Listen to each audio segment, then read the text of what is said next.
ಎಲ್ಲರಿಗೂ ನಮಸ್ಕಾರ. ನನ್ನ ಕವನದ ಶೀರ್ಷಿಕೆ ಮನದ ಮಾತು. ಈ ಕವನವು ಅತ್ಯಂತ ಸರಳ ಮತ್ತು ಚಿಕ್ಕದಾದರೂ ಇದರ ಭಾವಾರ್ಥ ತುಂಬಾ ದೊಡ್ಡದು ಎನ್ನಬಹುದು. ಶೀರ್ಷಿಕೆ ಮನದ ಮಾತು. ತಾಳು ಮನವೇ ತಾಳು, ನಿನ್ನ ಬಾಳು ಚೆನ್ನಾಗಿರಬೇಕೆಂದರೆ. ತಾಳು ಮನವೇ ತಾಳು, ನಿನ್ನ ಬಾಳು ಚೆನ್ನಾಗಿರಬೇಕೆಂದರೆ. ಕೇಳು ಮನವೇ ಕೇಳು, ಕೇಳು ಮನವೇ ಕೇಳು, ನಿನ್ನ ಬಾಳು ತಿಳಿಯಾಗಿರಬೇಕೆಂದರೆ.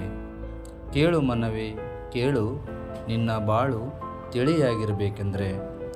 ಹೇಳು ಮನವೇ ಹೇಳು, ಹೇಳು ಮನವೇ ಹೇಳು, ನಿನ್ನ ಮಾತಿಗೆ ಕಿವಿಯಾಗುವಂತಿದ್ದರೆ. ನಿನ್ನ ಮಾತಿಗೆ ಕಿವಿಯಾಗುವಂತಿದ್ದರೆ. ಮಾತಿಗಿರದ ಅರ್ಥ ಮೌನಕ್ಕಿದೆ, ಮಾತಿಗಿರದ ಅರ್ಥ ಮೌನಕ್ಕಿದೆ. ಮೌನ ಗೌಣವಾಗದಿರಲು, ಮೌನ ಗೌಣವಾಗದಿರಲು ಮಾತೆ ಮುತ್ತಾಗಿದೆ.